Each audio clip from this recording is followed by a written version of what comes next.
Hola, ¿cómo están? Muchas gracias por acompañar este espacio dedicado a la literatura y a las lecturas. Hoy nos vamos a enfocar en La ignorancia de Milan Kundera. La imagen que ven en la portada de este libro se llama El retorno de Ulises. Y el retorno, el regreso, es justamente el argumento central de esta historia, que tiene como protagonistas a un hombre y a una mujer que se reencuentran después de muchos años en su país natal tras haber emigrado. La añoranza, la nostalgia, el reencuentro son temas fundamentales en esta historia, son temas sobre los que reflexiona Kundera en esta obra. Vamos a conocerla. ¿Qué haces aquí todavía? No había mala intención en el tono de su voz, pero tampoco era amable. Sylvie se impacientaba. ¿Y dónde quieres que esté?, preguntó Irena. Pues en tu tierra. ¿Es que no estoy en mi tierra? Por supuesto, no quería echarla de Francia, ni darle a entender que era una extranjera indeseable.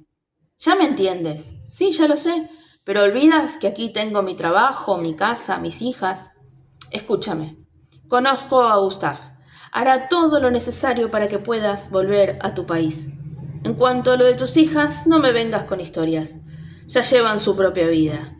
Dios mío, Irena, lo que está ocurriendo en tu tierra es fascinante. Es una situación así, las cosas siempre acaban arreglándose. Pero Sylvie, no se trata solo de las cosas prácticas, de mi empleo y de mi casa. Vivo aquí desde hace 20 años. Es aquí donde tengo mi vida. En tu país se vive una revolución. Lo dijo en un tono que no admitía réplica. Después calló. Con su silencio quería decirle a Irena que no se debe desertar ante los grandes acontecimientos. Pero si regreso a mi país, ¿no volveremos a vernos nunca más?, dijo Irena para poner a su amiga en un aprieto. Esa demagogia sentimental hizo mella.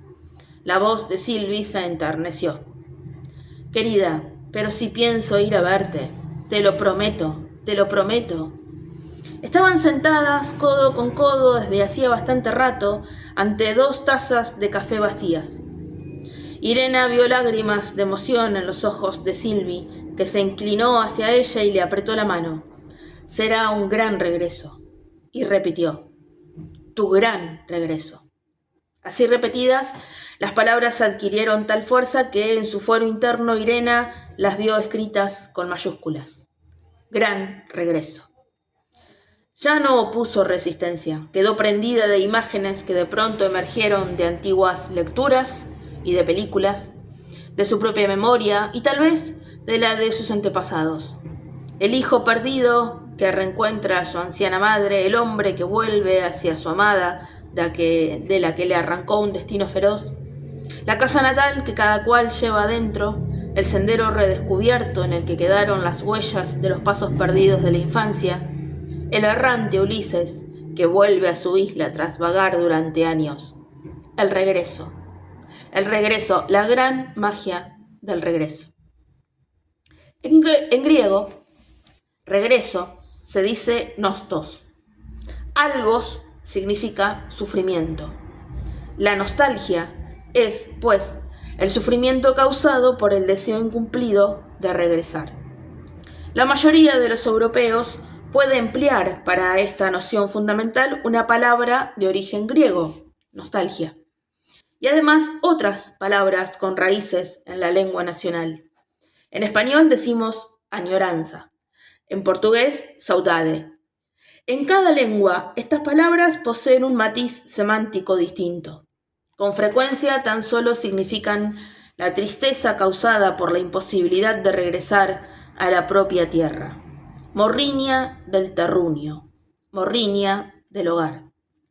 En inglés sería homesickness, o en alemán Heimweh, o en holandés Heimweh. Pero es una reducción espacial de esa gran noción. El islandés, una de las lenguas europeas más antiguas, distingue claramente 2 términos. Nostalgia en su sentido general, morriña del terruño. Los checos, al lado de la palabra nostalgia, tomada del griego, tienen para la misma noción su propio sustantivo, estek, y su propio verbo. Una de las frases de mayor amor checas más conmovedoras es: te añoro, ya no puedo soportar el dolor de tu ausencia. En español, añoranza proviene del verbo añorar, que proviene a su vez del catalán enyorar, derivado del verbo latino ignorare, ignorar, no saber algo. A la vez, a la luz de esta etimología, la nostalgia se nos revela como el dolor de la ignorancia. Estás lejos y no sé qué es de ti. Mi país queda lejos y no sé qué ocurre en él. Algunas lenguas tienen alguna dificultad con la añoranza. Los franceses solo pueden expresarla mediante la palabra de origen griego, nostalgie, y no tienen verbo. Pueden decir te echo de menos o en falta. Pero esta expresión es endeble, fría, en todo caso demasiado leve para un sentimiento tan grave. Los alemanes emplean pocas veces la palabra nostalgia en su forma griega y prefieren decir Sehnsucht. Deseo lo que está ausente. Pero Sehnsucht puede aludir tanto a lo que fue como a lo que nunca ha sido, una nueva aventura, por lo que no implica necesariamente la idea de un nostos. Para incluir en la Sehnsucht la obsesión del regreso, habría que añadir un complemento: deseo del pasado, de la infancia perdida o del primer amor. La Odisea, la epopeya fundadora de la nostalgia, nació en los orígenes de la antigua cultura griega. Subrayémoslo. Ulises, el mayor aventurero de todos los tiempos, es también el mayor nostálgico.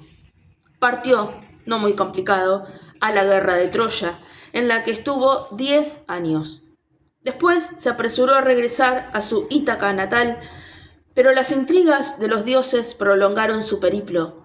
Primero durante 3 años llenos de los más fantásticos acontecimientos, y después durante 7 años más que pasó en calidad de rehén y amante junto a la ninfa Calipso, quien estaba tan enamorada de él que no le dejaba abandonar la isla. En el canto quinto de la Odisea, Ulises dice: no lo lleves a mal, diosa augusta, que yo bien conozco cuán bajo de ti la discreta Penélope queda a la vista en belleza y en noble estatura. Mas con todo yo quiero, y es ansia de todos mis días, el llegar a mi casa y gozar de la luz del regreso. Y sigue Homero: así dijo ya, el sol se ponía, vinieron las sombras, y marchando hacia el fondo, los dos de la cóncava gruta en la noche gozaron de amor, uno al lado del otro.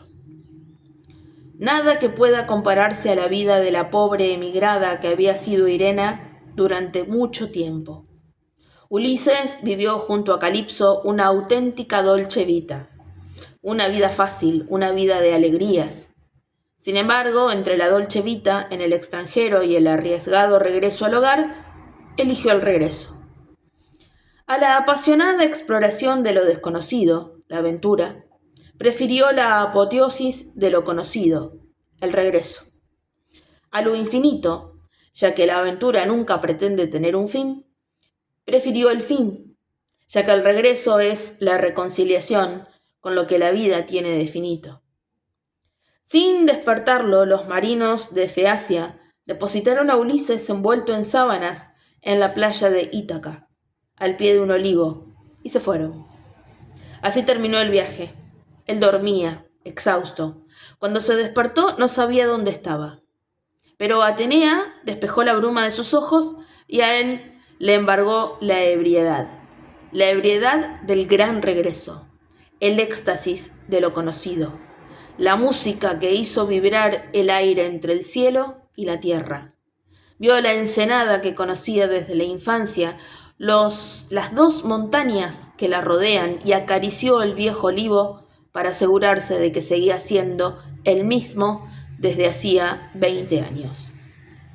En 1950, cuando hacía 14 años que Arnold Schoenberg vivía en Estados Unidos, un periodista norteamericano le formuló algunas preguntas malintencionadamente ingenuas.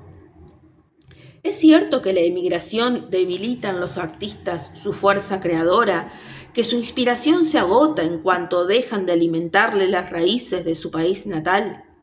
Imagínense, tan solo 5 años después del Holocausto, el periodista norteamericano no le perdona a Schoenberg su falta de apego a la tierra en la que ante sus propios ojos se había puesto en marcha el horror de los horrores. Pero no puede evitarse. Homero glorificó la nostalgia con una corona de laurel y estableció así una jerarquía moral de los sentimientos. En esta, Penélope ocupa un lugar más alto, muy por encima de Calipso. Calipso. Pienso muchas veces en ella. Amó a Ulises. Vivieron juntos durante 7 años. No sabemos cuánto tiempo compartió Ulises su lecho con Penélope, pero seguramente no fue tanto. Aún así, se suele exaltar el dolor de Penélope y menospreciar el llanto de Calipso. A golpes de hacha, las grandes fechas marcan nuestro siglo con profundos tajos. La Primera Guerra de 1914, la Segunda, luego la Tercera, la más larga, llamada Fría, que termina en 1989 con la desaparición del comunismo. Además de estas grandes fechas que conciernen a todos los europeos, hay otras de importancia secundaria que determinan los destinos de ciertas naciones. 1936, año de la Guerra Civil en España. 1948, año en que los yugoslavos se rebelaron contra Stalin. Y 1991, año en que se pusieron todos a asesinarse entre sí. Los escandinavos, los holandeses, los ingleses gozan del privilegio de no haber tenido ninguna fecha importante desde 1945, lo cual les ha permitido vivir medio siglo deliciosamente nulo. En este siglo, la historia de los checos se engalana de una notable belleza matemática debido a la triple repetición del número 20. En 1918, después de muchos siglos, obtuvieron su estado independiente. Y en 1938 lo perdieron. En 1948, importada de Moscú, la revolución comunista inauguró mediante el terror el segundo veintenio que termina en 1968, cuando los rusos, furiosos al ver su insolente emancipación, invadieron el país con 500.000 de soldados.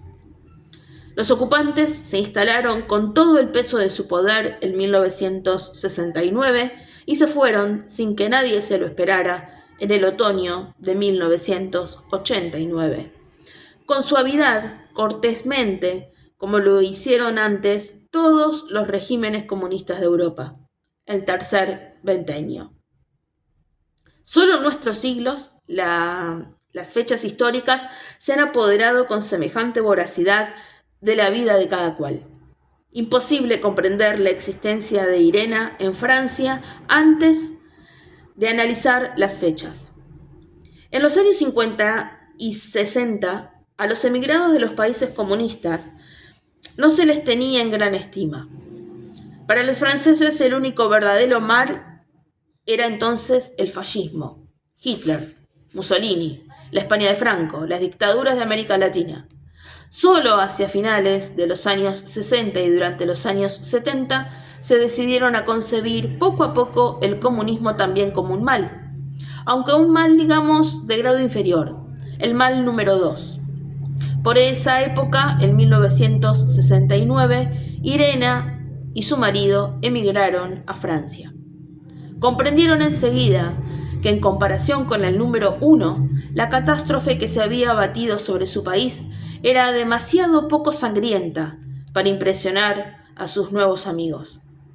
Para que les entendieran, se acostumbraron a decir más o menos esto: por horrible que sea, una dictadura fascista desaparecerá con su dictador, así que la gente puede seguir teniendo esperanza. Por el contrario, el comunismo, apoyado por la inmensa civilización rusa, es para un país como Polonia o como Hungría, por no hablar de Estonia, un túnel sin fin. Los dictadores son mortales. Rusia es eterna. El infortunio de los países de donde venimos consiste en la ausencia total de esperanza. Expresaban así fielmente su pensamiento e Irena, para apoyarlo, citaba un cuarteto de Jan Skázel, poeta checo de entonces. Habla de la tristeza que le rodea. Habría querido levantarla, llevársela muy lejos, hacerse con ella una casa, encerrarse dentro durante 300 años y durante esos 300 años no abrir la puerta. No abrir la puerta a nadie. 300 años. Skázel escribió esos versos en los años 70 y murió en 1989, en octubre, por lo tanto un mes antes de que los 300 años de tristeza que había vislumbrado ante él se pulverizaran en pocos días. La gente llenó las calles de Praga y haciendo tintinear sus llaveros con las manos en alto, celebró la llegada de nuevos tiempos. ¿Se equivocó Skázel al hablar de 300 años? Por supuesto que sí. Todas las previsiones se equivocan. Es una de las escasas certezas de que disponemos los seres humanos. Pero si se equivocan en lo que al porvenir se refiere, dicen la verdad acerca de quienes las enuncian. Son la mejor clave para comprender cómo viven su tiempo presente. Durante lo que yo llamo su primer ventenio, entre 1918 y 1938, los checos pensaron que su república se disponía a vivir un tiempo infinito. Se equivocaban, pero precisamente porque se equivocaban, vivieron aquellos años con una alegría que hizo florecer las artes como nunca antes. Después de la invasión rusa, al no tener la menor idea del próximo fin del comunismo, se imaginaron de nuevo viviendo en un infinito. Del modo que fue la vacuidad del porvenir y no el sufrimiento de la vida real, lo que les quitó fuerzas, lo que sofocó su valentía y convirtió ese tercer ventenio en un tiempo tan cobarde, tan miserable. Convencido de haber abierto lejanas perspectivas en la historia de la música gracias a su estética de 12 notas, Arnold Schoenberg declaraba en 1921 que gracias a él quedaba asegurado el dominio. No dijo gloria, dijo dominio, de la música alemana. Siendo bienes, no dijo de la música austríaca, dijo alemana. Durante los 100 años siguientes. Lo cito con toda precisión. Habló de 100 años. 15 años después de esta profecía, en 1936, fue desterrado de Alemania, la misma de la que él quería asegurar el dominio, por su condición de judío, y con él toda la música basada en su estética de 12 notas, condenada por incomprensible, elitista, cosmopolita y hostil al espíritu alemán. El pronóstico de Schoenberg, por engañoso que sea, sigue siendo, pese a todo, indispensable para quienes quieran comprender el sentido de su obra, que no se creía destructora, hermética, cosmopolita, individualista, difícil, abstracta, sino profundamente arraigada en suelo alemán. Sí, hablaba de suelo alemán. Schoenberg no pensaba escribir un fascinante epílogo a la historia de la gran música europea. Así es como me inclino a comprender su obra, sino el prólogo de un glorioso porvenir que se extendía hasta donde alcanzara la vista. Ya en sus primeras semanas de emigrada, Irena tenía sueños extraños. Se encuentra en un avión que cambia de dirección y aterriza en un aeropuerto desconocido. Unos hombres de uniforme y armados la esperan al final de la pasarela. Con la frente bañada en un sudor frío, reconoce a la policía checa.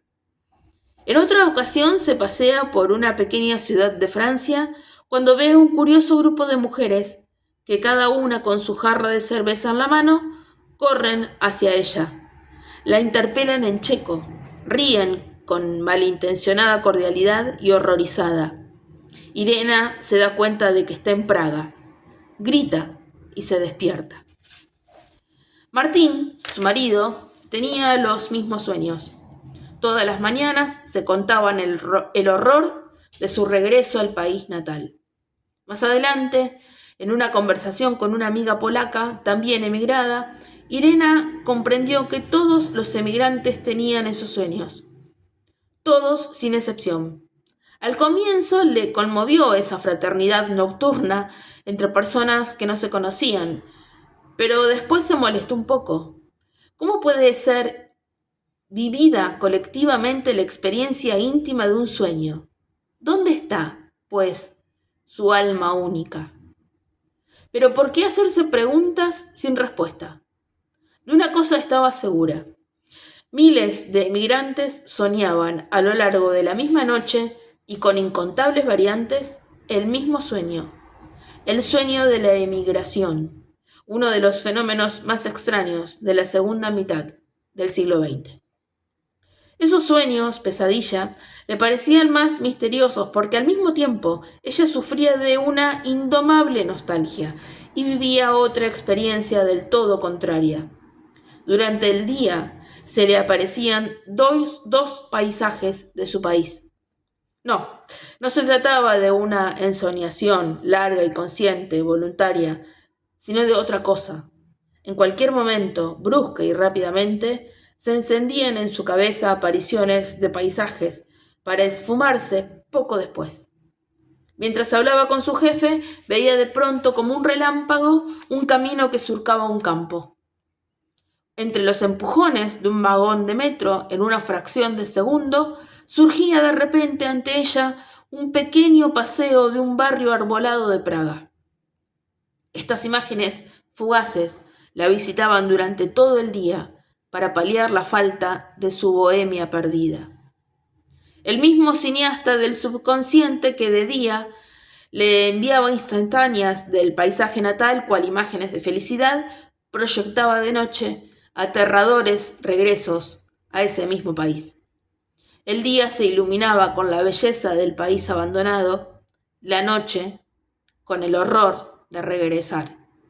El día le mostraba el paraíso perdido, la noche el infierno del que había huido. Fieles a la tradición de la Revolución Francesa, los estados comunistas anatemizaron la emigración, considerada como la más odiosa de las traiciones. Todos los que se habían quedado en el extranjero eran condenados por contumacia en su país, y sus compatriotas no se atrevían a mantener contacto con ellos. Sin embargo, a medida que pasaba el tiempo, se debilitaba el anatema, y unos años antes, de 1989, la madre de Irena, que había enviudado hacía poco y era una inofensiva jubilada, obtuvo, gracias a los servicios de una agencia de viajes del Estado, el visado para pasar una semana en Italia. Al año siguiente decidió quedarse 5 días en París para ver, sin llamar la atención, a su hija. Emocionada, llena de compasión por una madre que imaginaba ya mayor, Irena le reservó una habitación en un hotel y sacrificó unos días de sus vacaciones para poder estar todo el tiempo con ella. «No pareces estar tan mal», le dijo a la madre cuando se vieron. «Por otra parte, yo tampoco. Cuando el policía de la aduana me miró el pasaporte, me dijo: «Su pasaporte es falso, señora. Esta no puede ser la fecha de su nacimiento». Irena reconoció de repente a su madre tal como siempre la había conocido y sintió que nada había cambiado en aquellos casi 20 años. De golpe se le esfumó la compasión por una madre avejentada. Hija y madre se enfrentaron como dos seres fuera del tiempo, como dos esencias intemporales. ¿Pero acaso no está mal visto que una hija no se alegre de la presencia de su madre que tras 17 años ha venido a verla?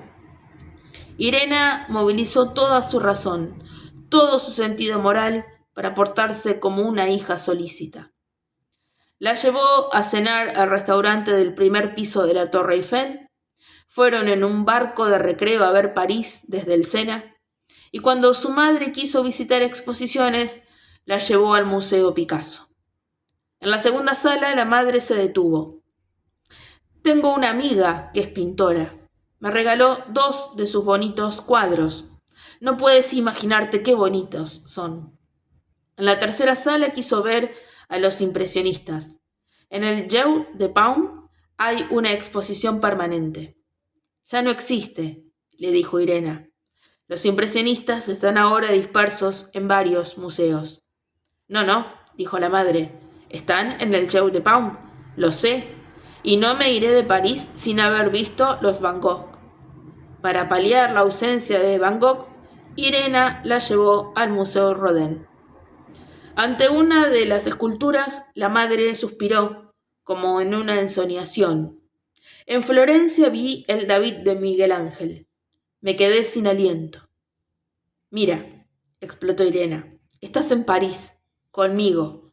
Te he traído a ver a Rodin. ¡A Rodin! ¿Me oyes?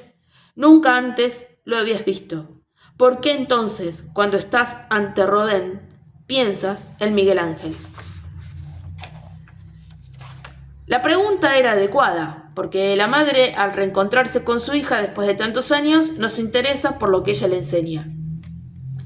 ¿Por qué Miguel Ángel, que ella vio con su grupo de turistas checos, la cautiva más que Rodin? ¿Y por qué, a lo largo de aquellos 5 días, no le hace a su hija ninguna pregunta? Ninguna pregunta sobre su vida, ni tampoco sobre Francia, su cocina, su literatura, sus quesos, sus vinos, su política, sus teatros, sus películas, sus automóviles, sus pianistas, sus violonchelistas, sus atletas. No para de hablar, en cambio, de lo que ocurre en Praga, del hermanastro de Irena, el hijo que tuvo con su segundo marido, fallecido hacía poco, de personajes de los que se acuerde Irena y de otros cuyos nombres nunca ha oído. Ha intentado en 2 o 3 ocasiones colocar alguna observación acerca de su vida en Francia, pero sus palabras no han logrado traspasar la barrera sin fisuras del discurso de su madre. Así ocurre desde la infancia. Mientras la madre cuidaba tiernamente como si fuera una niña a su hijo, adoptaba con su hija una actitud virilmente espartana. Quiero decir con ello que no la quería, tal vez por culpa del padre de Irena, su primer marido, a quien tenía por un ser despreciable. Guardémonos de semejante psicología de pacotilla. Su comportamiento no podía ser mejor intencionado, desbordante de fuerza y salud. Se inquietaba por la falta de vitalidad de su hija.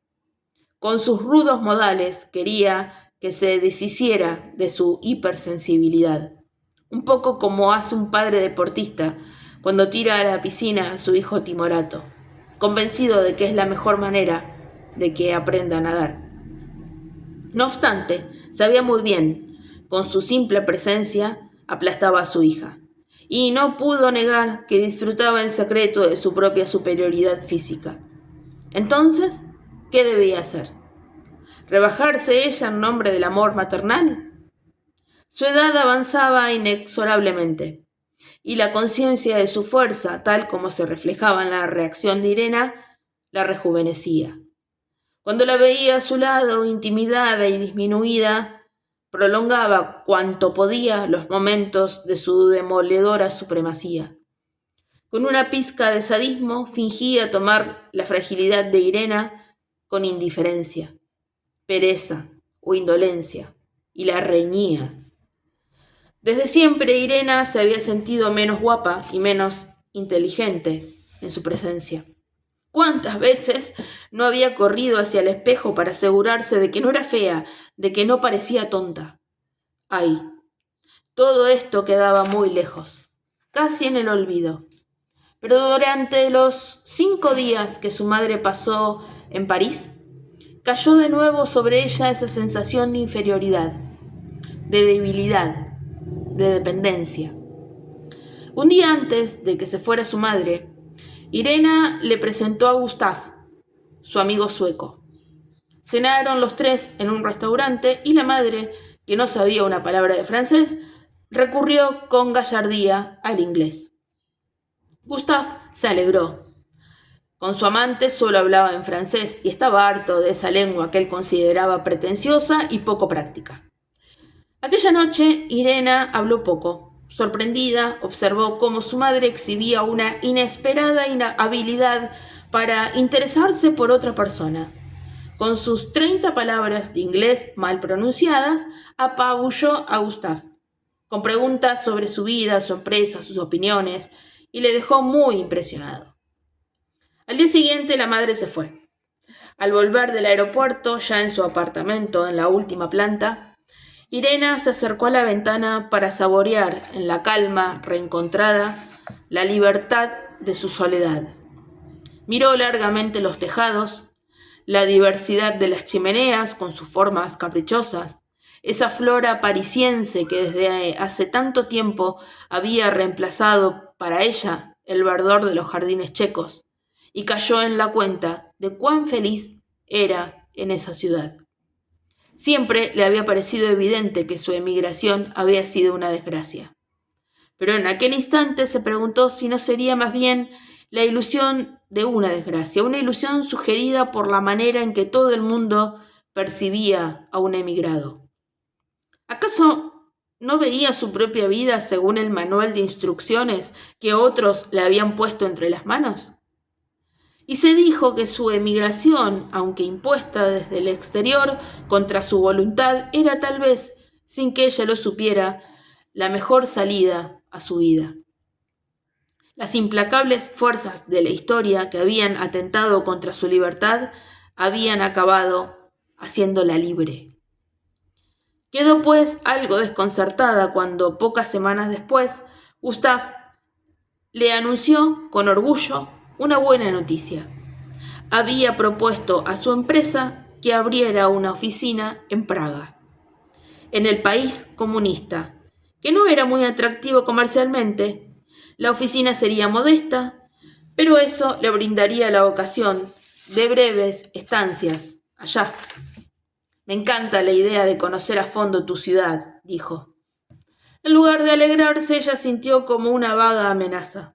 ¿Mi ciudad? Praga ya no es mi ciudad, contestó ella. ¿Cómo? Se extrañó él. Irena nunca le ocultaba lo que pensaba. Él tenía, por lo tanto, la posibilidad de conocerla bien. Sin embargo, la veía exactamente como la veían todos los demás, como una joven que sufre desterrada de su país. Él mismo procede de una ciudad sueca a la que odia de todo corazón y en la que se niega a poner los pies de nuevo. Pero en su caso es normal, porque todo el mundo le acoge como a un escandinavo simpático, muy cosmopolita, que ha olvidado ya el lugar donde nació. Los dos han sido clasificados, etiquetados, y se les juzgará según su fidelidad a esa etiqueta. Pero claro, esto, y solo esto, es lo que suele llamarse con énfasis, ser fiel a sí mismo. ¿Pero qué dices?, protestó él. ¿Cuál es entonces tu ciudad? París. Aquí es donde te conocí, donde vivo contigo. Como si no la escuchara, le acarició la mano. Acéptalo como un regalo. Si tú no puedes ir allá, yo te serviré de vínculo con tu país perdido. Me harías feliz. Ella no ponía en duda su bondad. Se lo agradeció. No obstante, añadió en un tono pausado: te ruego que comprendas que no necesito que me sirvas de vínculo con nada en absoluto.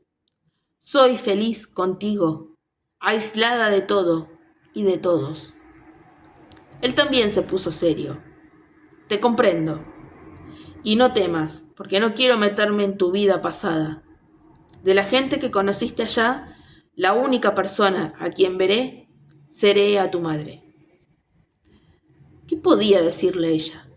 Que es precisamente a su madre a quien no quiere que él frecuente. ¿Cómo decírselo a él, que recuerda con tanto amor a su propia madre muerta? Admiro a tu madre, qué vitalidad. Irena no lo pone en duda. Todo el mundo admira a su madre por su vitalidad. ¿Cómo explicar a Gustave que en el círculo mágico de la fuerza materna, Irena jamás ha conseguido gobernar su propia vida. ¿Cómo explicarle que la constante proximidad de la madre la haría retroceder a sus debilidades, a su inmadurez? ¿Cómo se le habrá ocurrido a Gustave esa idea tan loca de querer relacionarse con Praga? Hasta que llegó a su casa y estuvo a solas, no consiguió calmarse, tranquilizarse. La barrera policial entre los países comunistas y Occidente es por suerte bastante sólida. No tengo por qué temer que los contactos de Gustave con Praga supongan una amenaza para mí. ¿Pero cómo? ¿Qué acaba de decir? La barrera policial es por suerte bastante sólida. Ha dicho literalmente, por suerte. Ella, una emigrada a quien todo el mundo compadece por haber perdido su patria, ha dicho, por suerte. Gustave había conocido a Martin por casualidad durante una negociación comercial. A Irena la conoció mucho más tarde, cuando ya era viudo. Se gustaron, pero eran tímidos. De modo que el marido acudió desde el más allá en ayuda de ambos, ofreciéndose como un tema fácil de conversación. Cuando Gustave supo que Martin había nacido el mismo año que él, oyó desmoronarse el muro que le separaba de aquella mujer mucho más joven y sintió un simpático reconocimiento hacia el muerto, cuya edad le animaba a cortejar a su bella esposa. Él veneraba a su madre muerta, toleraba sin entusiasmo a sus 2 hijas ya adultas y huía de su mujer. Le habría gustado divorciarse si hubiera podido hacerlo amistosamente. Como fue imposible, hacía lo que podía para permanecer alejado de Suecia. Al igual que él, Irena tenía 2 hijas, también a punto de independizarse. Gustave le compró un estudio a la mayor y encontró en Inglaterra un internado para la pequeña, de modo que Irena, si se quedaba sola, podía acogerle en su casa. A ella le había deslumbrado la bondad de Gustave, que en opinión de todos era el rasgo principal, el más sorprendente, casi improbable de su carácter.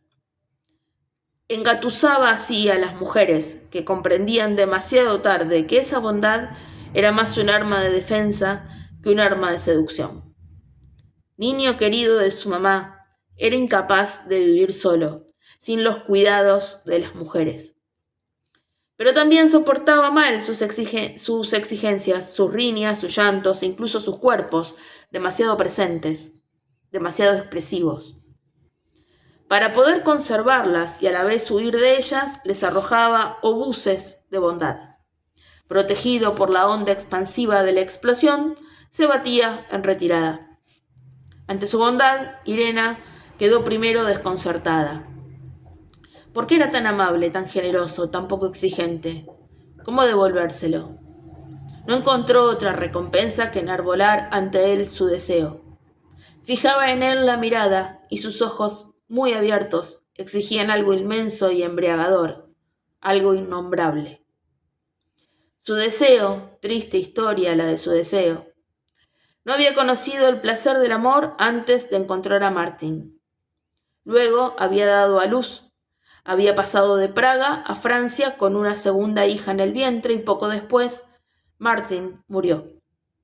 Pasó entonces largos y penosos años obligada a aceptar cualquier trabajo, empleada de hogar, acompañante de una rica parapléjica, y consideró un gran éxito poder dedicarse a traducir del ruso al francés.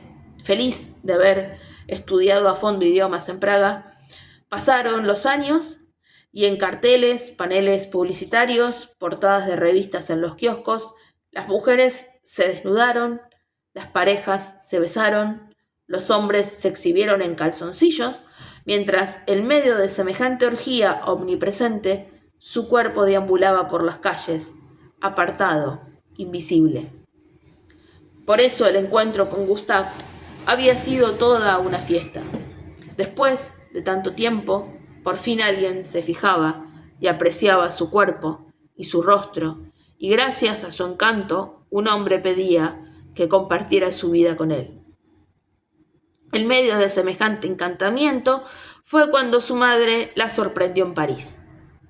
Pero en esa misma época, o tal vez algo después, empezó vagamente a sospechar que su cuerpo no había escapado por completo a la suerte que aparentemente le había sido destinada de una vez por todas. Que él, que huía de su mujer, de sus mujeres, no buscaba en ella una aventura, una renovada juventud, una libertad de los sentidos, sino un descanso. No exageremos. Su cuerpo no permanecía intocado, pero en ella crecía la sospecha de que era menos tocado de lo que se merecía. El comunismo en Europa se extinguió exactamente 200 años después de que se extendiera la mecha de la Revolución Francesa. Para Sylvie, la amiga parisiense de Irena, se daba ahí una coincidencia llena de sentido. Pero de hecho, ¿de qué sentido? ¿Qué nombre habría que dar al arco de triunfo que une estas dos majestuosas fechas? ¿El arco de las dos revoluciones europeas más grandes? ¿O el arco que une la más grande revolución a la restauración final? Para evitar discusiones ideológicas, propongo para nuestro uso particular una interpretación más modesta.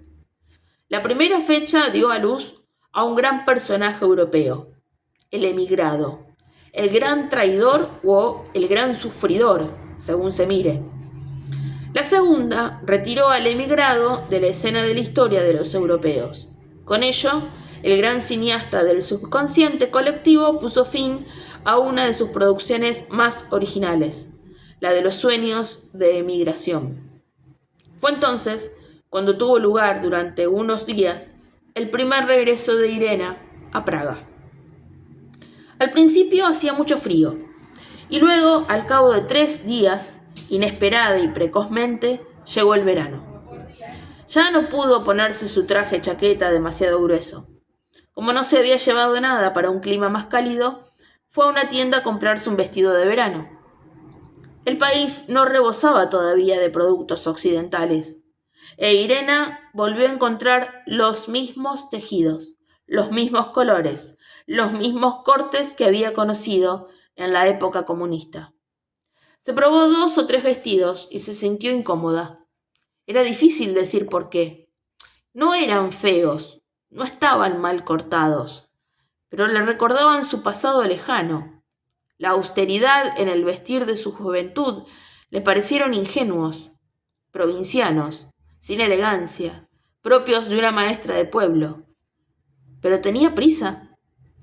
¿Por qué, a fin de cuentas, no parecerse durante unos días a una maestra de pueblo? Compró el vestido por casi nada, se lo llevó puesto, y con el traje chaqueta de invierno en una bolsa. Salió a la calle donde hacía un calor excesivo.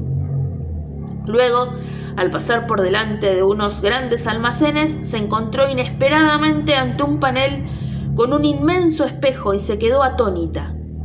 La que ella veía no era ella, era otra persona. O mejor dicho, cuando se miró más detenidamente en su nuevo vestido, sí era ella, pero viviendo otra vida, la vida que hubiera tenido si se hubiera quedado en su país. Esa mujer no era antipática, era incluso conmovedora, pero demasiado conmovedora, conmovedora hasta las lágrimas, digna de compasión, pobre, débil, sometida. Se apoderó de ella el mismo pánico que antaño en sus sueños de emigración. Gracias a la fuerza mágica de un vestido, se veía aprisionada en una vida que rechazaba y de la que no sería capaz de salir. Como si en aquel entonces, al principio de su vida adulta, hubiera tenido ante sí varias vidas posibles, entre las que pudo elegir la que la había llevado a Francia. Y como si esas vidas, apartadas y abandonadas, siguieran siempre a su disposición y la acecharan celosamente desde sus madrigueras. Una de ellas se había apoderado ahora de Irena y la había encerrado en su nuevo vestido, como en una camisa de fuerza. Corrió asustada a la casa de Gustav. Su empresa había comprado un edificio en el centro de Praga en cuya guardilla él había dispuesto su vivienda, y se cambió. Otra vez, metida en su traje chaqueta, miró por la ventana. El cielo se había cubierto y los árboles se inclinaban con el viento. Había hecho calor solo unas horas de calor para gastarle una broma de pesadilla, para hablarle del horror del regreso.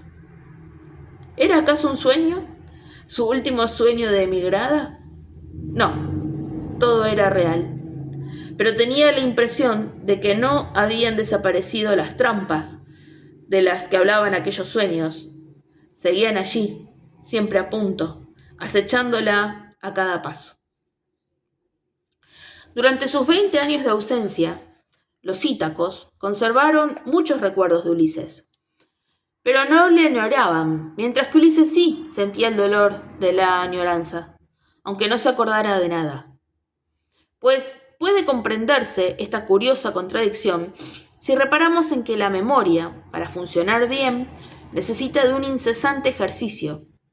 Los recuerdos se van si dejan de evocarse una y otra vez en las conversaciones entre amigos.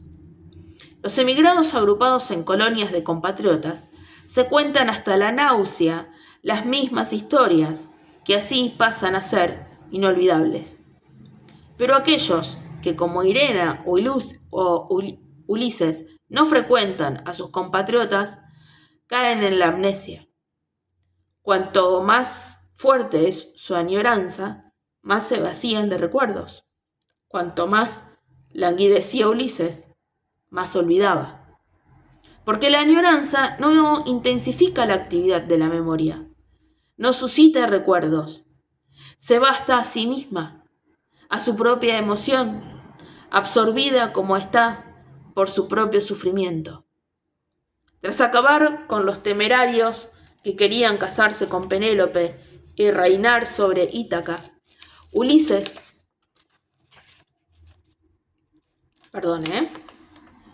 se vio obligado a convivir con gentes de las que no sabía nada. Estas, para halagarle, le abrumaban con todo lo que recordaban de él antes de que se fuera a la guerra. Y convencidas de que nada le interesaba más que Ítaca, como no iban a pensarlo cuando él había recorrido la inmensidad de los mares para volver a ella, iban machacándole con lo que había ocurrido durante su ausencia, ávidas de contestar a todas sus preguntas. Nada le aburría más que eso. Él solo esperaba una cosa, que le dijeran por fin, cuenta. Pero es lo único que nunca le dijeron. Durante 20 años no había pensado en otra cosa que en regresar. Pero una vez de vuelta comprendió sorprendido que su vida, la esencia misma de su vida, su centro, su tesoro, se encontraba fuera de Ítaca, en sus 20 años de andanzas por el mundo. Había perdido ese tesoro y solo contándolo hubiera podido reencontrarlo. Al abandonar a Calipso, durante su viaje de regreso, había naufragado en Feacia, donde el rey le acogió en la corte. Allí había sido un extraño, un misterioso desconocido. A un desconocido se le pregunta, ¿quién eres? ¿De dónde vienes? Cuenta. Y él contó. Durante 4 largos cantos de la Odisea, reconstruyó detalladamente sus aventuras ante los feacios atónitos. En Ítaca, sin embargo, no era un extraño, era uno de ellos, y por eso a nadie se le ocurría decirle, cuenta. Ha hojeado sus antiguas agendas de direcciones, deteniéndose largamente en nombres medio olvidados. Luego ha reservado una sala en un restaurante. En una mesa apoyada contra la pared, al lado de las pastas saladas, esperan 12 botellas alineadas. En Bohemia no se bebe buen vino y no se tiene por costumbre guardar antiguas cosechas. De ahí que Irena se alegre tanto de haber comprado aquel viejo Burdeos, para sorprender a sus invitadas, para celebrarlo con una fiesta, para recuperar su amistad. Ha estado a punto de estropearlo todo. Sus amigas observan incómodas las botellas, hasta que una de ellas, con mucho aplomo y orgullosa de su simplicidad, proclama su preferencia por la cerveza. Enardecidas por ese desparpajo, las demás se adhieren, y la ferviente amante de la cerveza llama al camarero. Irena se reprocha el gesto desafortunado de la caja de Burdeos, haber puesto en evidencia totalmente lo que las separa. Su larga ausencia del país, sus costumbres de extranjera, su soltura. Se lo reprocha todavía más porque le otorga una gran importancia a ese reencuentro. Quiere comprender por fin si desea vivir allí, sentirse en casa, tener amigos. Por eso no quiere acomplejarse con esa pequeña metedura de pata. Incluso está dispuesta a considerarla como una manera simpática de sincerarse. Además, ¿no es la cerveza por la que sus invitadas han manifestado su fidelidad, la bebida de la sinceridad, el filtro que disuelve toda hipocresía, toda la comedia de los buenos modales, e incita a sus aficionados a orinar sin pudor y a engordar con despreocupación? Sí, las mujeres a su alrededor son cálidamente gordas. No paran de hablar, derrochan buenos consejos y elogian a Gustave, a quien todas ellas conocen. Entretanto, aparece el camarero por la puerta con 10 jarras de medio litro de cerveza, 5 en cada mano. Gran alarde atlético que suscita risas y aplausos. Levantan las jarras y brindan. A la salud de Irena, a la salud de la hija pródiga. Irena bebe un modesto sorbo de cerveza mientras va diciéndose: ¿lo habrían rechazado si hubiera sido Gustave el que les ofrecía el vino? Claro que no. Al rechazarle a ella el vino, es a ella a quien rechazan. A ella tal como ha regresado después de tantos años. Y en esto precisamente consiste su apuesta. Se fue de allí siendo aún una inocente jovencita y ahora regresa hecha una mujer madura, con una vida atrás de sí, una vida difícil de la que se siente orgullosa. Quiere hacer lo que sea para que ellas la acepten con las experiencias que ha vivido en los últimos 20 años, con sus convicciones, con sus ideas. Es tómalo o déjalo. O consigue estar entre ellas tal como es ahora, o no se quedará. Ha organizado ese encuentro como punto de partida de su ofensiva. Que beban cerveza si se obstinan en ello. Le da igual. Lo que le importa es elegir ella misma el tema de conversación y conseguir que le escuchen. Pero pasa el tiempo. Las mujeres hablan todas a la vez y es casi imposible entablar una conversación y menos aún imponerle un contenido. Irena intenta retomar delicadamente los temas que surgen y derivarlos hacia lo que quisiera decir, pero fracasa. En cuanto sus comentarios se alejan de las preocupaciones de ellas, nadie la atiende. El camarero ha traído la segunda ronda de cervezas. En la mesa sigue su primera jarra, que ya sin espuma queda como deshonrada al lado de la exuberante espuma de otra recién traída. Irena se reprocha haber perdido el gusto por la cerveza. En Francia ha aprendido a saborear la bebida con sorbos cortos y ha perdido la costumbre de tragar abundantes cantidades de líquido como lo exige el culto a la cerveza.